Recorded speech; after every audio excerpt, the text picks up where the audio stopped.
Good morning, class. Wayo! Kufanta nasa usi mmoja. Wangwana ufana muna kutogara mmoja. No. Katata utongofunza kuti wangosera uri muji, inonzi jiji. GLE. Kuyo mfanewe wabvirongo mhaya udaro uri umanyeko. Ndabafuni ya kiki. Hayo mfanewe. Kweye kiki wacho ari kupi? Ari kugeza. Hayo wasetaure nini uchimhanya maningomira utsanangure nyaya yako. Murisei ndabafuni ya kiki ari kugeza. Hayo ungabe fone mukadzi wako wambona zvichiite izvozvo. Mupengo Roby Mukomana akazvarwa mukadoma unonzi kuWevali. Tazvarwa mukadoma ende zita iri rakazobva kumafanzi manje. Nekuti mafanzi vange vakuti iwe unongofarira kuisa vanhu vanenge unopengesa vanhu paTV. Saka wautonzi Mupengo Roby. Zita rangu rekubereka ndonzi Robson Mabhuku. Akaberekwa 2002. Ndiri tena 22 years gore rinori. Ndakadzidza panonzi paWevali primary, ndakabva ipapo ndakaenda paWevali secondary. Ndakaenda form 1 to form 4 yangu. Ndakanyora. Ndakatobuda nemaresults angu atoribo. Zvakazongouya. Ndina bhudhu wangu vari kutondi managers. Ndo vakatanga nazvo. Ndo vakatanga nazvo tichingorwa tese tichiita sese. But iwo vakatozongoti rikachisira mupana. Kuti ini ndandaunyanyisa potential force yakanyanyisa. Patazongobatana tobva taita chinhu 1. Ndingati zvinenge zvatone zvauda kukwanisa 3 years manje.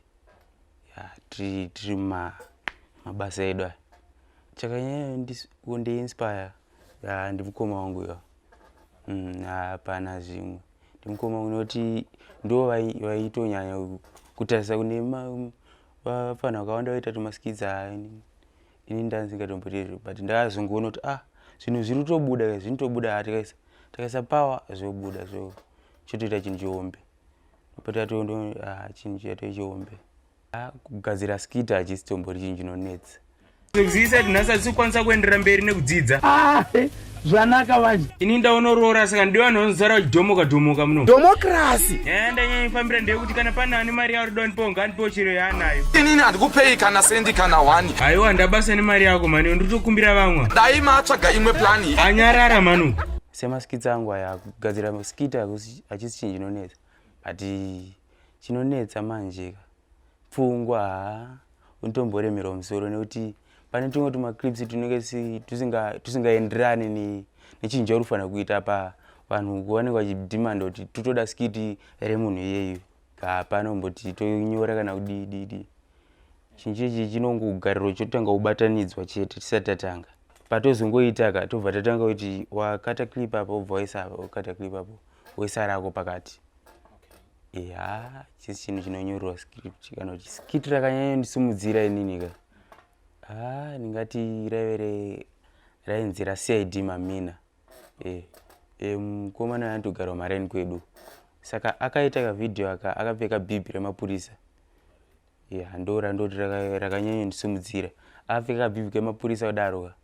Ini ndakabva ndanoruona. Ndakatoita 2 months ndichingoriona vanhu vachingorikwesa kuti imbomuisa. Ndichingoriisa kudai so ndoskitira ndototi rakandisumudza. Ndizopinda muna. Kumba kwedu 36. Intruwe number 5. Ndisati ndarora. Ndichiri mwana mudiki cheche. Future plan yangu ndeyekuti ndichandangokumbira kuti nyika yakanaka dai chinzi nyika yakanaka. Kwaitawo maartist akaitawo Sen akati one day. So that vanhu vane mari vanokurumidza kutiona zvoita kawo fast kaungaika nekuti izvezvi unongonzi uri 1 saka zvibuda. Saka ndanchiti dai vafana vechidika ndotovakurudzira kuti dai vaitawo Sen. Ndokuti nyika itokwanisa kutosumukira. Machallenges akawanda ekuti mukufamba kwamo unenge usina kana motikari yekufambisa cheche, but vamwe vanenge vane dzimotikari vakaenzanisa. Unenge uchifamba munharaunda matogara.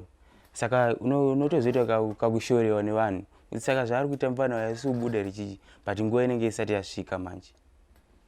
Saka ndachiti dai tamboonekwawo. Ndiri paYouTube TikTok, Instagram, kwese kuna Facebook. So far chirunyanya nipa mari so far ichibwiri ega ndo chinyi chirutonyanya nipa mari kwete mari yacho inenge iri apo neapo yekutoti unenge watoona pamwedzi. Saka chiti totsvagawo masponsor ndo chekunyanya ichocho. Waona sponsor tombotengawo machines ekuti tobatanidza nadzo mavideo. Kuti kubatanidza nefoni kurunetsa kunonetsa. Saka chiti tamboonawo masponsor anokwanisa kubatsira. Vanhu vakadaro manje ndo watotokurudzira dai vatoramba vachitodaro nekuti ndo vanototipa pawa. Nekuti isusu haungati waita chinhu munhu wese kufarira azvidi. Unofanira kutosangana nezvakadaro. Saka toti dai vatowanda futi. Vanhu vanotoopoza vakawanda. Tokwanisa kuita pawa rekutoti totouya tiri vanhu vahombe chaivo. Yes.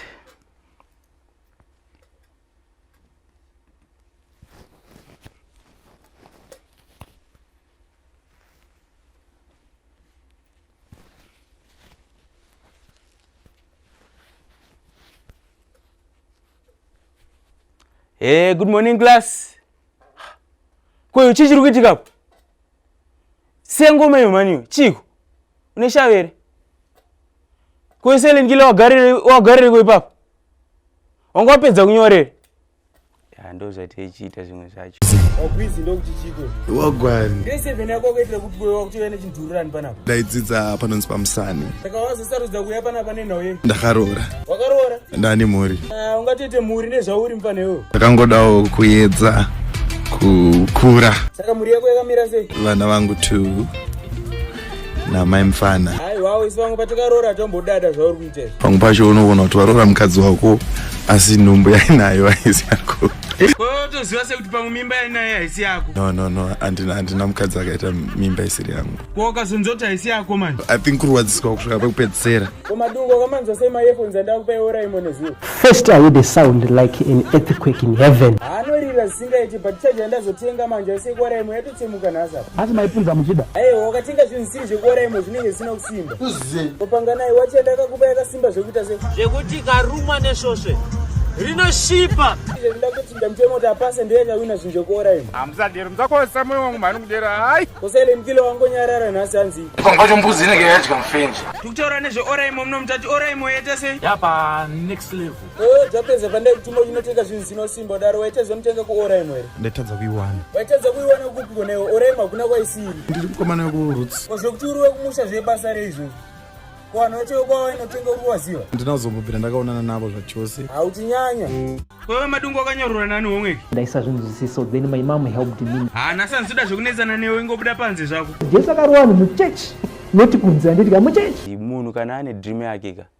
Muberekiwo kana uchiona kuti mwana wangu ane dream yakati, usamumanikidze kuenda kuchikoro.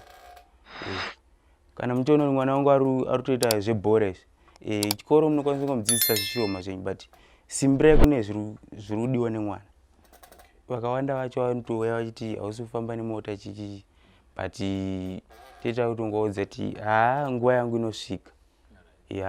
Ndoshuvira ndokwanisa kutaurira nguva yangu ichasvika ndichatozoita zvandoshuwira. Nokudaro totanga tichitaura vanhu vanototambura zvikudaro. Ndotodaita film industry yangu yekuti ndinetwa pafana twangu tomuzera tu ndichitodzidzisa tokura pabasa iroro takawanda. Nditori nacho chishocho. So far munhu andiri kutirasira kuita naye skiti izvezvi mukomana unonzi comic order. Ndiye munhu wani so far wandiri ndambobatana naye tomboita chinhu chihombe izvezvi. So far ndiye muZimbabwe. Apa ndachongonetseka nekutongouya kuno kwaari kwaanenge ari kuHarare. Kuti ndiri kuKadoma. Kana ndakuda zvebasa manje ndouya kuno kuHarare. Nekuti ndotoshaya nguva yekutozorora nekuti ndinitori pabasa rekutotsvaga tumaclips toturi futi. Saka ndotoshaya umwe mukana unoshanda. Basa iri totorishandisa pakawanda pacho totoita maskits anotokurudzira. Makaona maskits andinoita izvezvi aripo paYouTube ari pamusoro. Ndekukurudzira kuti umbavha uite ushoma drugs abuse. Tichi say no to drugs. ndo akawanda acho neandoita ndinitozama kuudza vanhu kuti ngavasiye madrugs masikitsi angu mazhinji totange kudzidza zvedu nhasi tichavhura the book of malachi. wewe pandombokudedza uchiramba wakanyarara chii chinenge chiti ndobatetsere mumeditation kone ziro pamakarwa wewe ndiwega usina kuuya pandakakudedzai chii chaiti simba ndakarishayiwa rekuuya kuzoita kutsanangurirai kuti zvakafamba sei. but munhu wawakarwa naye weye muhombe pano ningi ava bati kweningi ava tukweningi ava you gotta prove. uyo akasiyana nevamwe ndomuziva kauye madrugs avanoshandisa mbanje dzavanoshandisa vachiscreena dzakafanana. but une zvivindi tiri kupisa watondifungidza nasi ndida kutonyora top 5 yevanhu vari kupisa kutora kuti vanhu vasaramba vachizvifonera mazopedza kupika vari kupisa mozouya kwangu. Message yangu ndinongoti dai vasiya madrugs vakomana nekuti madrugs haana kana chinovabatsira. Nekuti inini kukura kwangu kwese handina kana kutombobata kana 1 kana cigarette zvahandina. Dai vasiya madrugs hapana kana chaunowana through madrugs. makadii muri Zimbabwe tiripo makadii henyu mami achitafarawo nekuti vhakachira kwamaita ndafunga kuti hamuchauyi. tafara tiri kuwana sedi mami vari pano muri Zimbabwe itiri pano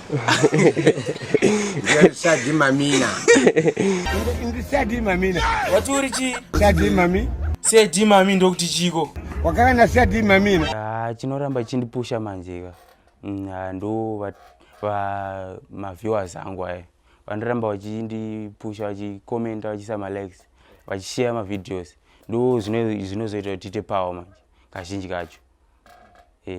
Nekuti dai pasina vanhu ivavo usingaonekwe nevanhu hapana power raunowana. Saka ndinototi dai vatsigirika varamba vachienda kuYouTube. Ndakambonogara ndega kumaini. Kumaini kwaitwa zvekucherewa matombo ndiri ndega. Hazvinombonyanya kunibata zvakunoti ndakatozosimba pasituation. Kumaini kwaive nemakorokoza manje ekuti waigona kutosvika utotanga kutorohwa usina mhosva uchitorerwa kana matombo usiri kutoziva kuti abva kupi. Saka ndakatozosimba kubva ipapo.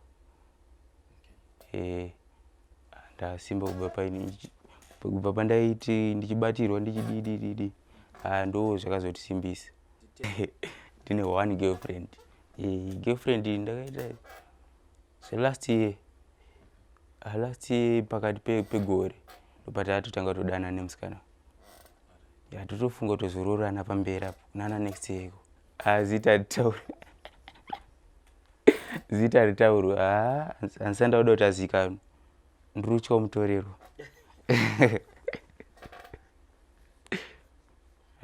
Pandoda kunyanyosvika muupenyu hwangu sofaka ndanchito muupenyu hwangu kana ndazonziwo ndakura ndane kambani yangu ndine maofisi zangu ndakunziwo chef ndichidzidzisawo vamwe vapfana vechidiki. Ndo pandoda kunyanyosvika ipapo ndo chinhu 1 chandiri kuda ndichidzidzisa vapfana vechidiki ndine macomputers muofisi mangu chichichi izvozvo. Pamwe ndendaritaya handizive zvangu. udzei 1 word motoita ipapo izvezvi hamuchanditye chii chakuiti mangoshumba yepamachizi hayonyarara zvako neundanzwa nekurowa everyday makakika kudhara maana chakinorisi hapana zvauri kutaura parega uzonzi mbinga yakasheka pachokwadi mbinga tiri kutaura apa ndimambo ndini mambo ndini ndoitaronzi mbinga yakasheka saka itaurani olitenhu yondirakidze munhu waita nezvaakumanikidza nezuva zvinhu zvatine takaronga kuti zvifambe so zviri kubva zvachinja because ramanya herapo muindustry medu munhu andonyanyoshuwira kuti dai ndasvika palevel rake ndicomic pastor ndiye munhu akanyanyotsopusha zvekuti zvaioneka zvisiri zvemutsverendende zvekuti zvinongoti bhaka vanhu. Akapusha kubvira kudhara tiri vadiki. Comic pastor munhu anenge ane 9 years ari pabasa rake akanyatso maintaina level yekuti izvezvi atove munhu atori stable. Ndiye munhu wandakatanga kusangana naye pamacelebs ndichiri mupfana ndichiri kutanga ndo wakatondikurudzira futi kuti dai waramba uchipusha.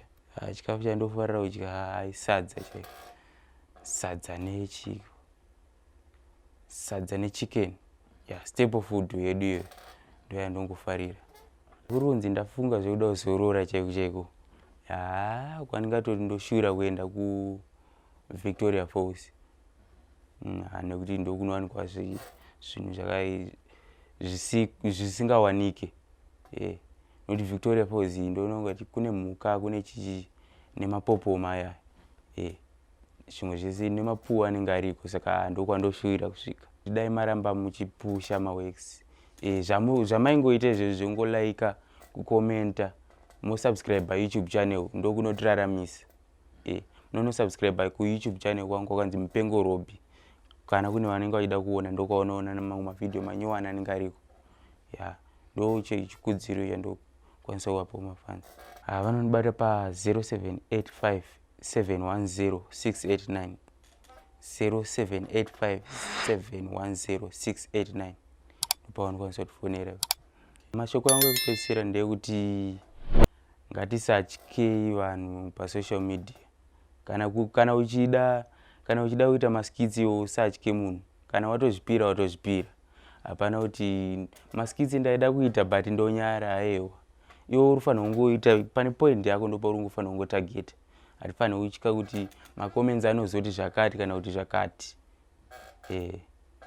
Kana itori mumwe anogona kutouya achingokugadzirisa unotofara. Unotobhiga munhu akadaro. But mumwe anouya achituka ndopandowedzera kufara futi. Toti aiwa kana watoine vavengi zviri kutoita. Vavengi ndo vanoita kuti zvinhu zvaramba chidaiswa vachipikisana mucomment section. Zvinoramba zvichifara. Noti hapana paunoti wakaita chinhu munhu wese obva angoti aiwa wakaipa. Vamwe vanotouya achitopikisa. Even wengi ndiye anenge achingopikisiwa but munhu atori muhombe. Saka macomments ana basa. So far hapana nekuti pamaskits angu aya hakusi kutuka munhu kana kuita sei.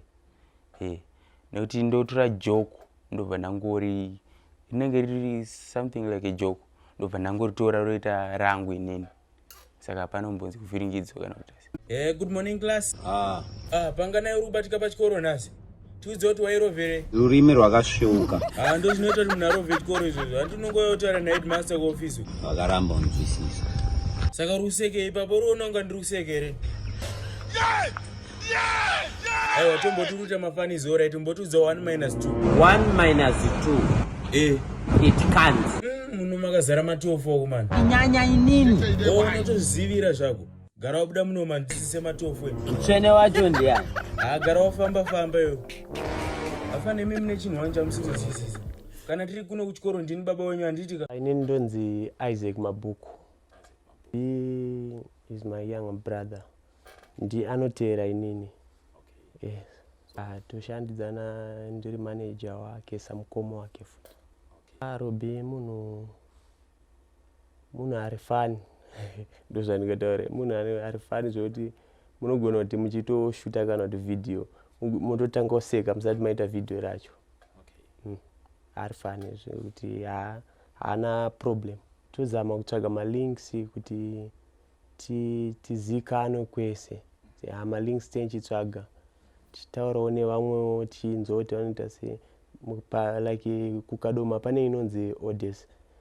Kunouya maartist pakauya artist tinoita link up nemaartist tichitora mapictures toposta pamapages edu zvinotipawo kuti tibooste mafollowers. Right vanhu vese vaungana here titange. Varazipi nhasi takatiri kutsvaga chii? Headmaster na head ane experience. Right Gringo zvikanzi ndiwa headmaster unotora munhu ane chii? 17 years experience tikati. Aiwa mani wansutora experience ndati unotora munhu akapasa sei? Tora munhu ane 5 O level. Ndosakachiona wakadai. Umu musina chunhuka. Varazipi mbonyarara mani ndokurova pakaswera pane mariro panapa. Nyaya yerufa isinyaya yekutamba nayo. Aiwawoko. Kumangwana asa mnoizvi wakwana here yamunaro itime dzipi dzauri kusvika idzi manira ndakangoborara watadza nekurara mukadzi wangu ari kugwara chaizvo saka ratongodzokera kumba kana mukadzi wako achirwara chanditsvaga usati waenda ruziva kuti mwana wako ari kunzi akaba mari panapa mari $20 ndazvanga zviri zvemadhora Gringo fana unotimbira mugadheni zvako ona ndinoti mugardeni kugadzira loni maruwa munhu wani ndosaka njivimba nevanhu vakaita sana Gringo vanoziva basa manje munoi Ndambara wana mele. Yo varazipa undinetseyo ndakumangarira koti kudhara. Kumangara kwamakaita kukoti imi kuno kubatsira ichi. Kuti mapurisa ari kuuya nhasi chai. Nai vakomana. Kana uchida kuti vasawaitanga undudzoni nezuro wese wakaswera kupi. Yada kagara parwara. Saka usati wadotaura chokwadi usiri waitodoenda kurwizi erewe. Ndambotaura zvoti kugwizini. Usiri wanga uchitaura zvekunoredza erewe. Kuredza ndamboti kugwizini. Right vanhu vese pekai mamaski ndifonere mapurisa izvezvi. Aiti nayo iyi mask nongomhanyira zvese zvese. Akusi kuti kumanyira kutoonera.